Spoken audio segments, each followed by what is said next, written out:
I want a divorce. I've found someone who actually makes me happy. My name is Nathan Bell. I'm 45 and I work as a financial systems analyst for Orbis Union in Richmond, Virginia.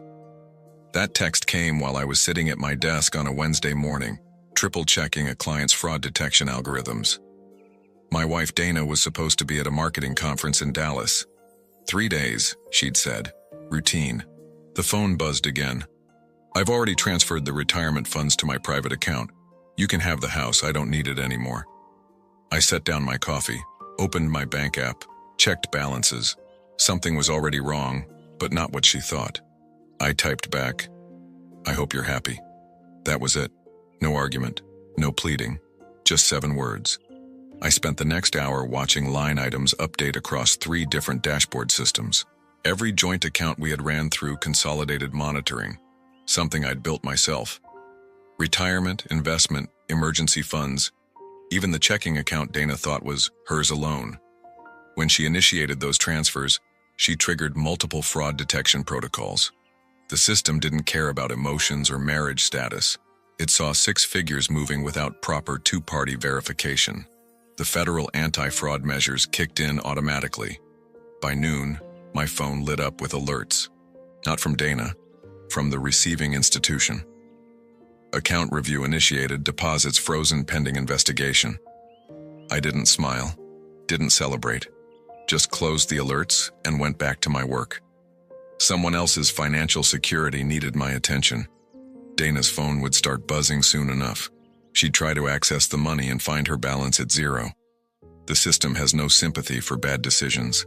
I'd learned that lesson watching accounts freeze during suspicious activity investigations. Money doesn't care about love, betrayal, or timing. It follows rules. And Dana had just broken every one. We'd been married for 22 years. High school sweethearts from Petersburg. I was the numbers guy even then, calculating strike rates for the baseball team, tracking our senior class fundraising penny by penny.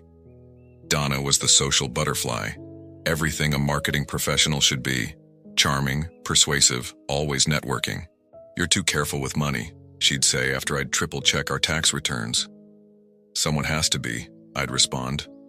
It worked for years. I managed our finances while she built her career at Valerie Marketing Group.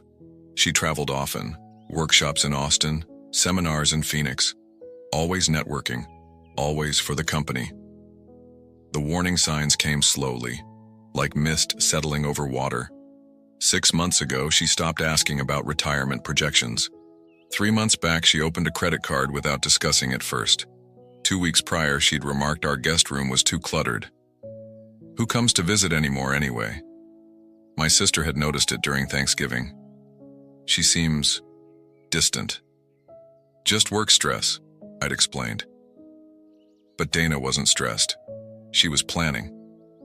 While I maintained our consolidated financial tracking system, something I'd built after a failed audit at a client company cost them millions, she'd been studying it too. Learning blind spots. Except my system didn't have blind spots. Every account connected. Every transfer monitored. Not from distrust, from habit. From years of catching client fraud attempts and understanding how money moves when people don't want it traced. Tuesday night before she left for Dallas, she'd been unusually interested in our retirement balances. How much do we have total? She'd asked over dinner. About $800,000 between us, I'd said. Why? Just curious. Now that curiosity made perfect sense. She'd been calculating her exit strategy. I thought about calling her mom, her best friend Patricia, my own parents. But what would I say? Your daughter tried to steal our retirement and got caught by fraud detection? It sounded ridiculous. Soap opera material. Instead, I made myself dinner, watched the news, checked the alerts one more time. The transfers were still frozen. The fraud investigation would take 5 to 7 business days before releasing or returning the funds. Dana had gambled on speed, hoping to access everything before I noticed, before the system caught up. She'd forgotten that in our years together, I'd never once overlooked a financial detail. The call came Friday morning at 11:30. Nathan, my card's not working. Her voice carried that edge I recognized from conference calls when her presentations went wrong. Controlled panic disguised as mild annoyance. "What's your balance?" "Zero." "How is it zero?" "I transferred." "Right, about that." I heard her breathe, then silence. "What did you do?" "Nothing," I said truthfully. The fraud detection system flagged unusual transfers from protected retirement accounts. Federal regulations require review for large withdrawals without proper joint authorization. More silence. "How long?" 5 to 7 business days. Maybe longer if they find issues. She hung up. I sat in my home office looking at the fraud alerts, sipped my coffee. Something fundamental had shifted in me. Not anger, not betrayal exactly, just clarity. For 22 years I'd protected our financial future, saved carefully, invested wisely, built systems to catch problems before they happened. And the woman I'd done it all for had decided to take everything and disappear. But the money wasn't what hurt. It was the efficiency of her betrayal. Text message, transfer, goodbye. Like closing a business deal. I pulled up our investment portfolio. Without Dana's transfers, our retirement accounts remained intact. The house, bought 5 years ago for $300,000, was now worth nearly $5. My modest stocks, held in individual accounts. Our savings bonds. Everything was still there. Protected by protocols I'd built when she was traveling to networking events. My phone showed 23 texts from Dana Friday afternoon. I didn't read them. What was there to discuss? The divorce lawyer I consulted on Saturday was sympathetic but direct. "File now. Document everything. The attempted financial misconduct will work in your favor." I filed Monday morning. Simple papers, no alimony requests, no splitting of unaffected assets, just divorce. The house stayed in my name. I hadn't touched our joint checking account. Let it sit with its $3,000 balance. Dana could have that part. By Tuesday, reality settled. I wasn't the vengeful type. Never had been. But I wasn't naive either. The same systems I'd built to protect our clients at Orbis Union had protected me. Banking algorithms don't care about marriage vows. They care about patterns, about authorization, about compliance. And Dana had violated every rule while thinking she was being clever. I went to work, ate lunch at my desk, reviewed fraud cases. The irony wasn't lost on me. Weekend came. I cleaned out the guest room Dana had complained about, donated her old books, boxed up photos.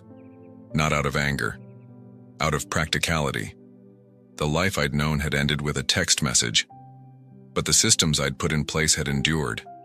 Sometimes the best plans are the ones you hope you'll never need, and sometimes they save you without you lifting a finger. Dana hired Patricia Martinez as her attorney.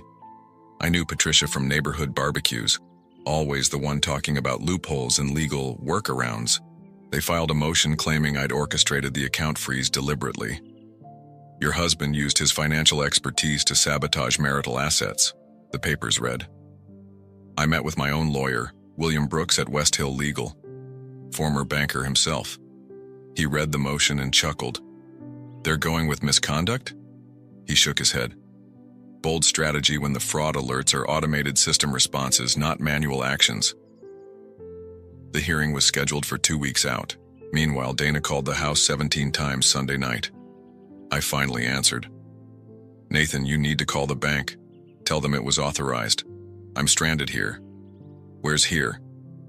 "Phoenix. I'm staying with friends." "Phoenix isn't Dallas." Silence. Then, "It's complicated." "I'm sure it is. Did you call your conference organizer? Your boss at Valerie?" "Don't start." "Just asking, since you're supposedly at a work event." Click. Monday brought interesting developments. My fraud monitoring systems flagged something new. Dana had attempted to open credit cards using our joint address. 3 applications in 2 days. All declined due to the pending fraud investigation. She was trapped in a financial vice of her own making. No accessible funds, credit frozen, travel limited to whatever cash she had on hand. Tuesday, Patricia called me directly. This is getting messy, Nathan. Your wife needs basic living expenses. She's welcome to use the joint checking account. $3,000 is sitting there untouched. That's hardly reasonable. It's what we've always carried for emergencies. She considered $800,000 reasonable to transfer without discussion. Patricia hung up. Wednesday brought revelation through unexpected channels. Alan Murphy, Dana's boss at Valerie, called with concerns. Was Dana really at our Dallas conference? HR has no record of her registration. I considered lying, protecting her. Instead, you'd have to ask her. She hasn't returned my messages. We've noticed irregularities in her expense reports too. My stomach turned. Not just a personal betrayal, professional misconduct too. I can't speak to that. Understood. But if she contacts you, never mind. Thanks, Nathan. The fraud investigation expanded. Bank representatives contacted me directly. Sir, we found multiple unusual transfers between corporate and personal accounts over the past 18 months, all from the same workstation IP address. Dana hadn't just stolen from us. She'd been siphoning company funds. My quiet, planned life shattered completely. Every foundation I'd counted on, marriage, trust, basic honesty, looked compromised. But I hadn't pushed her toward crime. I'd simply built systems that caught it when it happened. Thursday morning, Patricia filed an emergency motion for Dana's living expenses. The judge set a quick hearing for Friday. I prepared methodically, printed bank statements, fraud alerts, historical transfer patterns. My financial training kicked in. Evidence speaks louder than accusations. The night before the hearing, Dana texted, "I'm sorry it came to this." I didn't respond. Apologies after attempted theft rang hollow. Friday arrived cold and gray. At the courthouse, I saw Dana for the first time since her conference departure. She looked smaller somehow, pale. "Why?" she whispered in the hallway. "Why what? Why did I notice? Why did the system work? Why did you try to take everything?" She had no answer. The hearing lasted 20 minutes.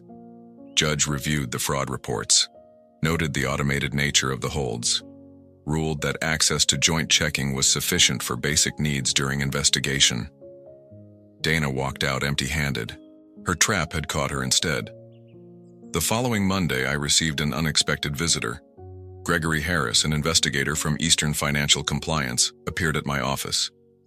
"Mr. Bell, we've found evidence of systematic fraud involving your wife and several corporate accounts. We need your expertise." "I'm not involved." "We know. That's why we need your help. Your personal fraud detection system flagged patterns we missed." Over coffee in our conference room, Gregory revealed the scope. Dana hadn't acted alone. Thomas Wade, another executive at Valerie Marketing, had helped establish a complex web of transfers. They'd been moving corporate marketing budgets into personal accounts for nearly 2 years. Your system triggered multiple alerts that led us to audit their entire division. How much? Preliminary estimate, $2 million across various accounts. I felt sick.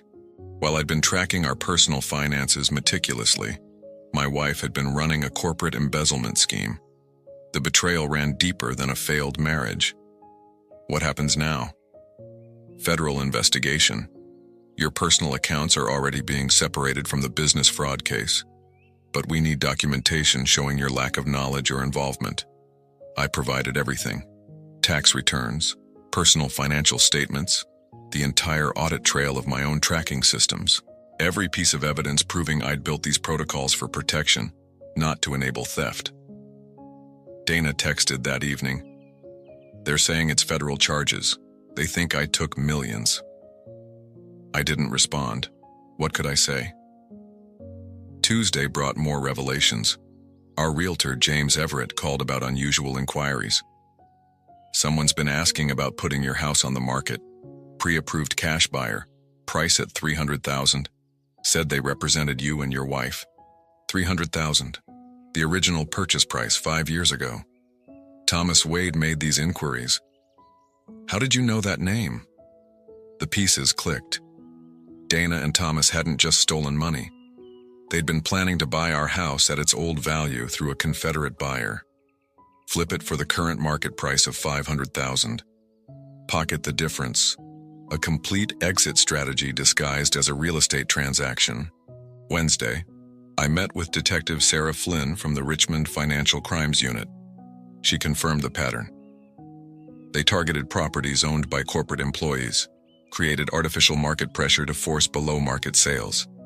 Your system detected transfer anomalies that uncovered the whole scheme. How many victims? 12 families so far. Your case is the cleanest evidence trail we have. I thought of those 12 families.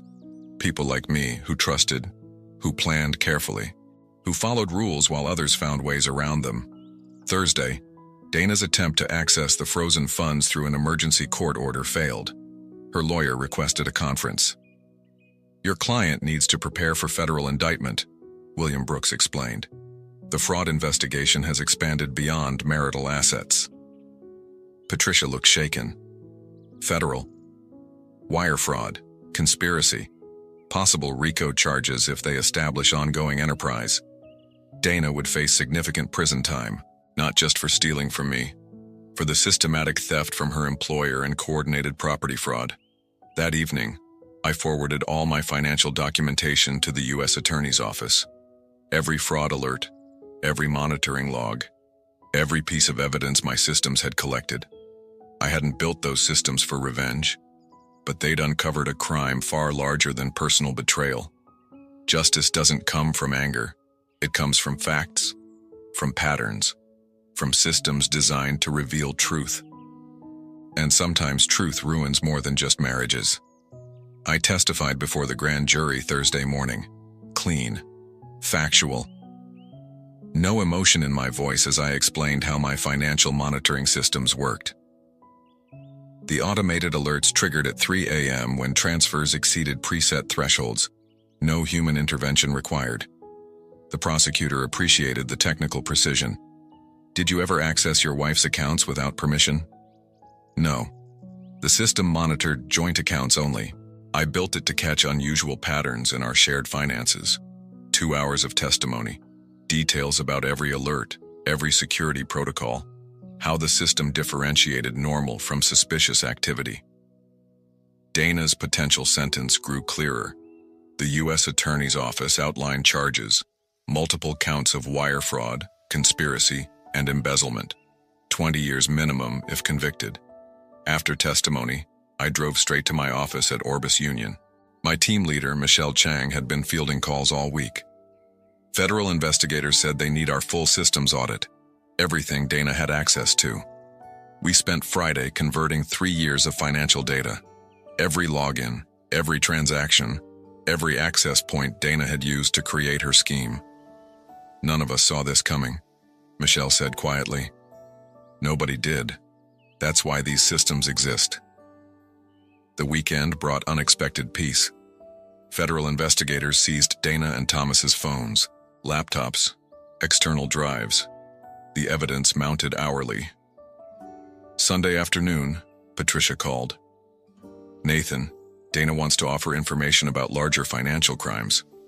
She's prepared to name names if charges are reduced. That's between her and the prosecutors. They might ask about marital reconciliation. As character witness material, I thought carefully. Tell them our marriage ended when she tried to steal our retirement. The rest is just numbers. Monday, I received formal notice. The investigation was complete regarding marital assets. All retirement funds would be returned to their original accounts. The joint checking account would be split equally, $3,000, half of what Dana thought she needed for basic expenses. Tuesday brought finality. Federal indictments issued. Dana, Thomas, and 5 other Valerie employees charged with running an organized financial fraud scheme across Virginia. The bail hearing revealed more. Under federal guidelines, flight risk meant no bond. Dana would remain incarcerated pending trial. Her text from jail Tuesday evening, I never meant for it to go this far. I finally responded, you never meant to get caught. Wednesday, the U.S. Attorney offered plea deals, reduced sentences for full cooperation. Dana's choice now, 20 years or testify against Thomas and his network. I cleaned out her office in our house that evening. Boxes of marketing materials, files, computer printouts. In the bottom drawer, I found a notebook with real estate prices, property assessments, a list of 12 addresses, targets, our house among them. She'd planned methodically, like I would have, but for theft instead of security. Thursday afternoon, the divorce proceedings resumed. Her incarceration complicated everything. Your wife is willing to concede all marital property, her new public defender explained, in exchange for your testimony about her character. I've already testified about what I know, the financial systems, the fraud alerts. She's asking for personal testimony about your marriage. I considered this. 22 years, the person I thought I knew, the schemes I never suspected. I'll testify about what I observed, nothing more. William filed papers confirming the terms. House remained mine. Retirement accounts restored. Modest alimony rejected. Federal sentencing would make it irrelevant. Friday, I received a letter, handwritten, from jail. I got lost in the money, started seeing how easy it was. Thomas said the systems could be worked around. I believed him over you. I'm sorry. I put the letter in my file cabinet. Evidence of admission, not forgiveness. The systems I'd built kept working. Automated, impartial, catching crimes while marriages crumbled. The federal trial lasted 17 days. I testified twice. First about the financial systems, second about my marriage. Did you ever suspect your wife's professional activities? No, I trusted her. When did that trust end? When my fraud detection system caught her attempting to transfer our retirement funds without authorization. The jury listened attentively.